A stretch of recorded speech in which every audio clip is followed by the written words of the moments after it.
Mike Nierychlo, sharing my love for people, wine, food, and all things made passionately. So today's show, I've got a very special guest. This is John Skinner. He's the proprietor of Painted Rock Winery, just outside of Penticton, near the Naramata Bench. I guess just kind of kiddied off the Naramata Bench. South. We're on Scarlet Lake. South. So thanks so much for coming, Oh, John. my pleasure. Yeah, it's a pleasure to have you here. Thanks for joining us in the garage. So John, tell us a little bit about you, your wine background. What got you into wine? Well, what got me into wine? I'd been a collector of wine for a long time. In the industry, I'd been a broker for 28 years, had a pretty reasonable cellar, a real appreciation for it. Spent a lot of time in Napa Valley, a fair amount of time in Bordeaux and regions, and had never really planned on getting into the wine business. It wasn't something that I really foresaw in my future until it was really timely that I had been paying attention to the Okanagan, saw the quality of the wines improving. We were up on we did an Osoyoos vacation when my kids were probably like 10 years old. Yeah. And we went up, it was just at the time when the BC government had implemented its vinifera program. Okay. And I thought, this is interesting. BC wine sucks, but if they plant vinifera and really go at it properly, I'm curious to see what's going to happen over time.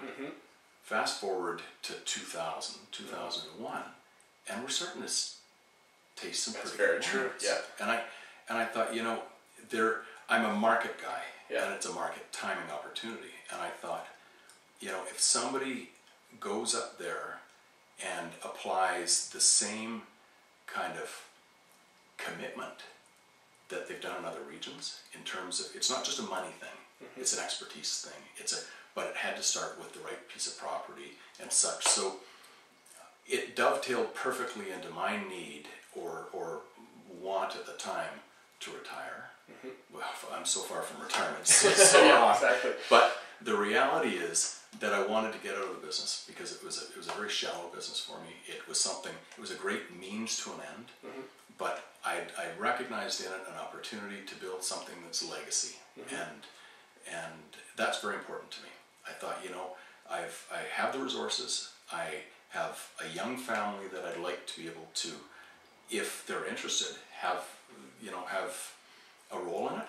My daughter's just doing an MBA she was just accepted into INSEC in Bordeaux to do a wine-specific MBA. So she's probably going to run the joint one day. There you go. But anyway, so that, it all just melded perfectly. The other thing was, when I found this property that was an exhaustive process, it was perfectly suited to me because I still remained in the brokerage business for another 7 years while we built out this business. So concept to cash flow is a long time. I needed to feed the beast. So I stayed in my office. I know that my partners in the brokerage business were disappointed at my lack of contribution for the last few years. Because really, when you're building this, it's incredibly expensive. It's really time consuming because everything was new to me. We had to come up with the name Painted Rock. We had to come up with our branding strategy. We had to come up with our, there's so many individual one-off decisions that have to be made. It was quite a journey to get to where we are right now, but it's we're really hitting the marks that we'd aim for, and this is the kind of thing that I gotta say, you can go to it with a specific intention. You don't know if you've achieved it until you finally pour something.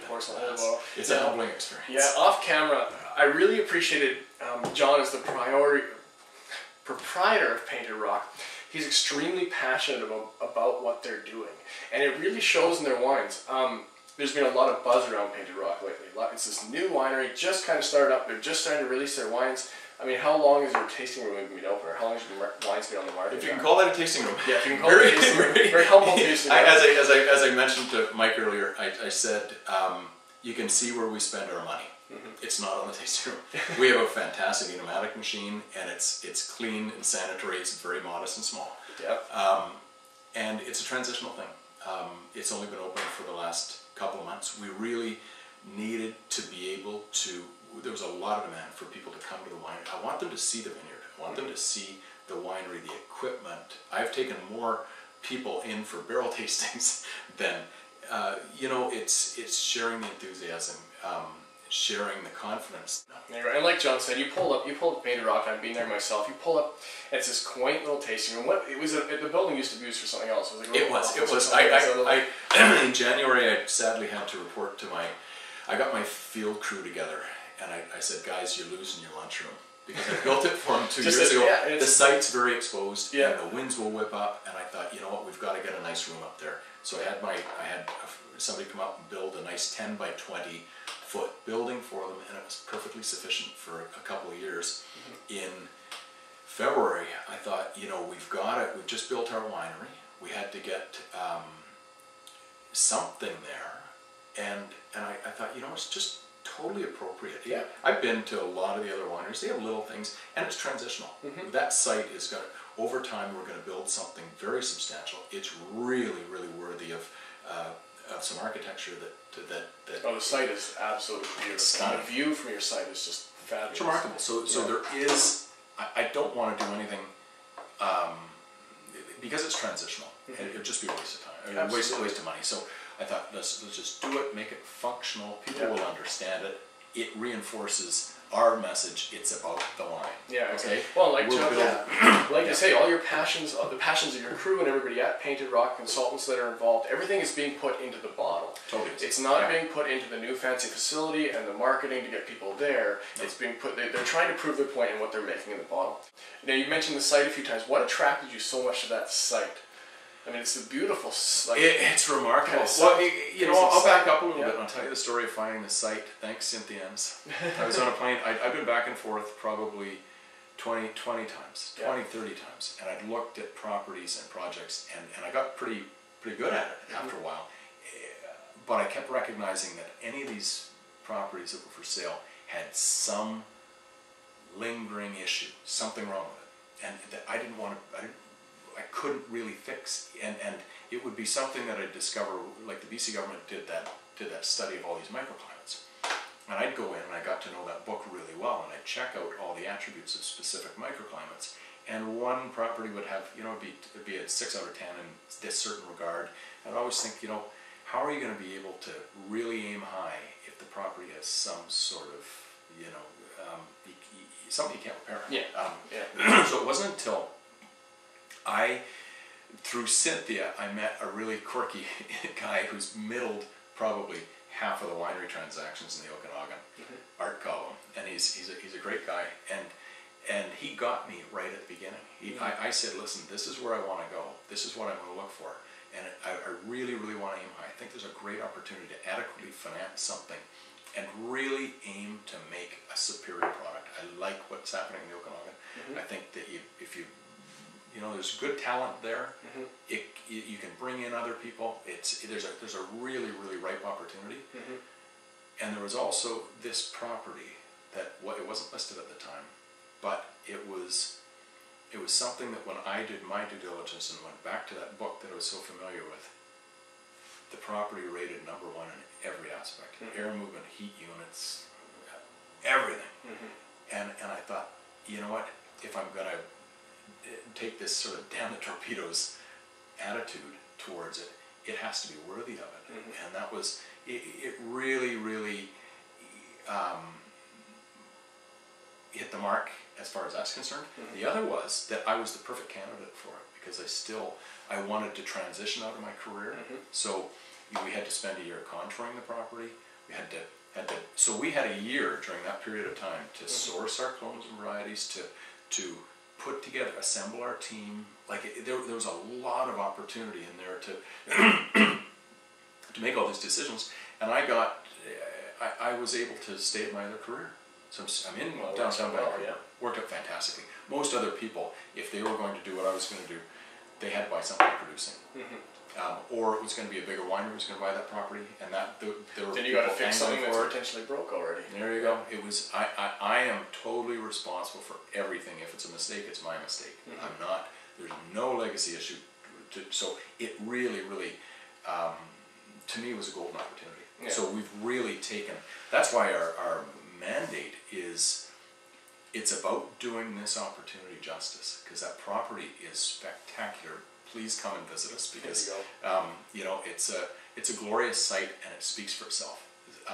And you know, if you're across the lake sometime and you look over in July, the sun goes down at 9:30 at night. You wonder why we're making unusual wines. How many, like, it's just it speaks to that piece of terroir, and that's just one of the unique attributes of the site. Speak about the wines that you're making. What varieties you've chosen? Some big hardy varieties. We did big reds and stuff you're growing, and you're growing a white as well. What do you guys have planted on your property there? What we've done is I wanted to have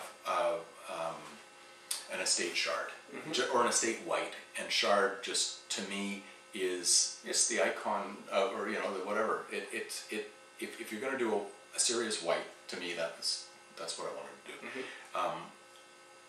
Otherwise, what we've done is I brought in Valerie Tate right from the beginning, who I adore, and she implemented our planning strategy, and I brought in some other consultants that sort of helped us formulate a plan. I also brought in a number of the winemakers from the community. I hosted a lunch, and I put it to them, what's working, what isn't working.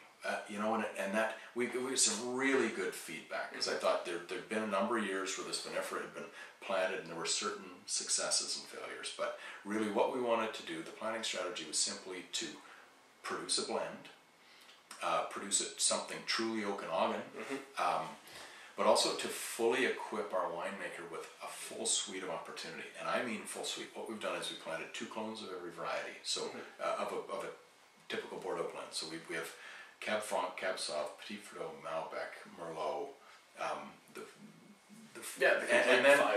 the 5 from Bordeaux, and with certain on the site, there's certain site attributes that are better for certain clones or certain varieties. So we've got our Petit Verdot and Malbec in a beautiful basin down on the lake where it gets its reflection.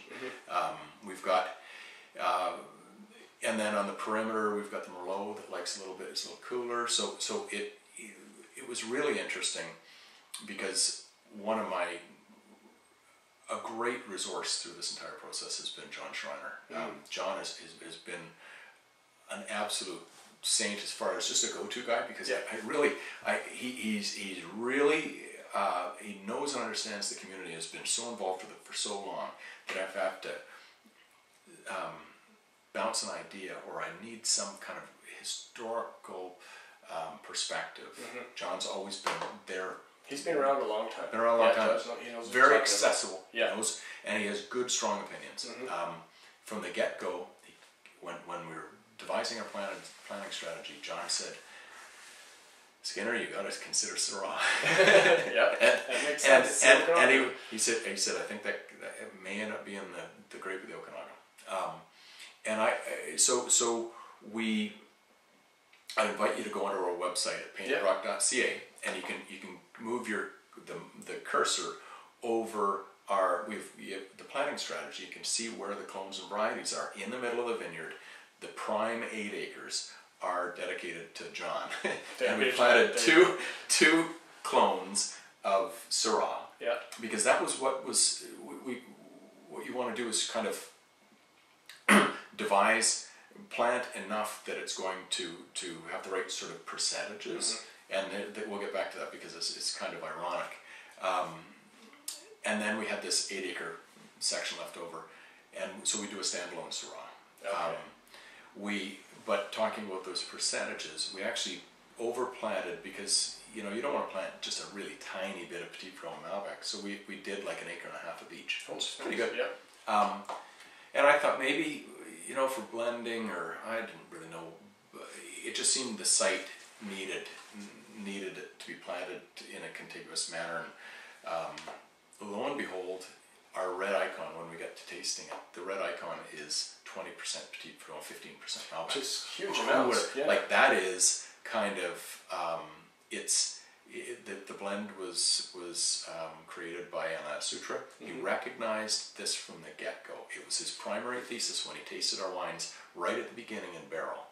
He said, you know, I would use those two varieties as components of the blend and not spices in it. And that, to me, was the first recognition of a truly, like, this is a really unique Okanagan blend. Oh yeah, a unique site, unique blend. It's very different from what anybody else is doing. Do you know when so when he was doing the blend, it was, it started with 15% Petit or Malbec and 20% Petit Verdot, and then the blend was built off it. It's like creating a steak dinner from salt and pepper in a bowl. Exactly. A lot of people say it's so backwards. Exactly. It's so backwards.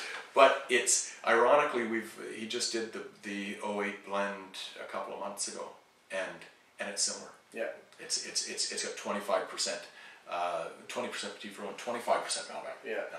Well, Petit Verdot is something you don't get to taste that often. I had the privilege when I was there, and Gavin, what's Gavin's name? Miller. Gavin Miller's their winemaker there. Had the privilege of tasting their Petit Verdot out of barrel, and it's stunning. It's stunning. You don't often get to taste straight up Petit Verdot, and it's beautiful. No. So, John, you brought some wines with you today. What did you bring for us? This is the 08 Chard. Yeah. It's our first release of Chard. And, yeah, go ahead, pour us a couple glasses. Okay, absolutely. And so we got. Now our Chard is, we use 100% new French oak.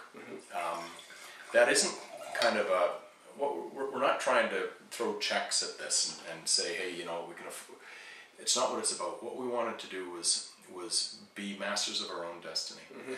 And we never commingle anything with anybody. So right from the get-go, we thought, okay, let's start with new oak. Should we decide down the road to you know, use second fill barrels in our vintages, we'll do that. But at least we're tweaking it with something that we own. We know where it's been. We know. So that really in this vintage it was 100% new Sagamaro. It's partially barrel fermented. It's been described, another wonderfully accessible, not super knowledgeable gentleman, Sid Cross, who I.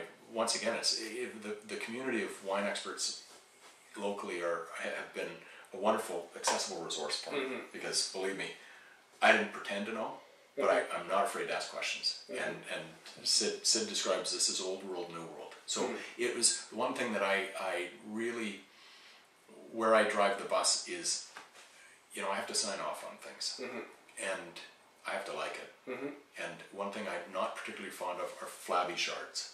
Yeah, and I like structure, and I like, so what we got here was, Sid called it old world, new world. So it's got the new world fruit. It's got nice acid and good structure, and you know, it's it definitely has beautiful mouthfeel. It's got that really nice actually, it's almost deceiving on the nose, because the nose gives you that bright, almost buttered popcorn plate you find with a California Chard or something like that. But more elegant, not so in your face. But the palate has this beautiful, bright, tart acidity to it. It does. Like a nice green apple paired with some pineapple, but it's elegant. And my palate, it feels like it's touched every part of my palate and satisfied every piece. And it's still, the length is really and there's oak, like there's quite a, yeah. You'll notice that the oak will blow off, and it's quite remarkable. Another thing I really appreciate about the Chardonnays, and I don't experience this from Okanagan Chardonnay that often, is the length of this. Yeah. I'm still tasting it. I'm still getting this beautiful, like, bright Granny Smith, kind of nutty pistachio, something like that. And the rear end of my palate, it's still there. It's very savory. So what else have you brought for us today to try out? This is the Icon. Yeah. The Icon really, I think it's single most biggest validation of what we've done so far, and that's simply we want to create an Okanagan wine.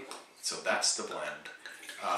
It's a validation of our being able to ripen the fruit, because we have that, you know, it's big, ripe fruit. It's a very intelligent blend that Alain's done. So I think that it's really kind of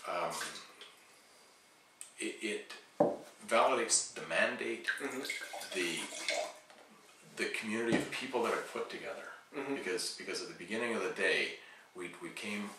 I remember I told you the story earlier about Alan asking me whether we wanted to make a California wine or whether we wanted to make a French wine. And it is about, and that was my lack of education. He meant that I wanted to make like a punch in the nose, California, big, fruit-driven, or in his description, an intelligent wine. Anyway, it's another story right there. I said, you know what? It's about our terroir. Let's see what this land brings to us, and let's see. And this is an absolute validation to my mind that we can ripen the fruit, that we have a really good, smart team, that and it will always be the focus of our operation. We'll create the icon first, because so what we have is we have the wines are separated by clone. So we have the 5 varieties. Then we have the 2 clones. We have 10 different, and then we have coopers. So we have Sagamaro and Suri. So we have them broken up. So there's so many different blending opportunities there that the icon will be created. After which we'll do single varietals. So that's really, so this is our year 1. Year 2, as I said, was just blended a couple of months ago, and John Schreiner just blogged about it and was really complimentary. And it's nice, to, it's nice to get for us. For us, I remember I was talking to Tony Gismondi at the first wine tasting I ever did, and he said, "Okay, well, doing a good job. It's now what you have to do is you have to deliver in year 2 and year 3 and year 4 and year 5, and that's been my absolute obsession since I knew that, but it just to hear it, it really is. It's not about for us as a family business. It's about building up loyalty and making a really superlative product year over year over year, and so our attention to detail is remarkable, and. That's it's nice to know that in barrel we've got the 08 icon, and I think it's an improvement over the 07. And the 07. Well, the 07 is beautiful as it is. I'm going to compliment you on it right now. It's the one thing that fascinates me. I've tasted through all their reds, but their wines, they're beautiful right now. But I can't wait to see them in several years. Lay them down and taste them again, because this one's already. It's got beautiful mouthfeel. Again, similar to Chardonnay, just very satisfying for the whole palate. Bright big plums coming through, some nice big round cherries, but a lot of, I find some nice tobacco, a bit of leather, some nice, it's got a lot of depth, a lot of character, a lot of different layers. It does. Yeah, it does. One thing you mentioned, it's drinkability right now, and it was intentional. I right from the get-go, we wanted to make approachable wines. We wanted to, so we employed the pump over process during ferment, and it eliminates a lot of the harsh seed tannin from punch down, and that I think it had quite a remarkable effect. It's very labor intensive. Thankfully, I had a brother that had a little time on his hands at the time, so he could spend 16 hours a day to do it. Otherwise, there you go. Anyway, that's another story. I don't think he's been back to the Okanagan since. That'll do it. That'll do it. But anyway, that was really. I think it's a very eminently cellarable wine, but it is it's quite approachable. Right? Yeah, and Painted Rock, their packaging is very recognizable. They've got these really neat hardy bottles, which will let you have a look at that. But you can't really miss them, not to be mistaken for Painted Turtle. But Painted Rock, beautiful wines. Make sure you seek them out. If you're in the Okanagan, they're in the Penticton area. Make sure you go have a look. And you have a look on their website. Again, it's paintedrock.ca. Yep, we're on Lakeside Road. So we're actually, you go up Smythe Drive from Lakeside Road towards where I just dedicated a road between the 2 properties that we own. It's the access to the Squamish climbing bluffs. So if people know where that is, that's where you guys are. So if next time you're in the Okanagan, make sure you stop by Painted Rock, visit their very humble tasting room, and taste the exceptional wines that are coming out of their humble tasting room. Absolutely, come visit us. I'm going to be there the majority of the summer. There you go. Well, John, thank you so much for joining us in the garage today. It's great to have you. Yeah, thank you. Pleasure to taste your wines. So I look forward to tasting what you produce in the future.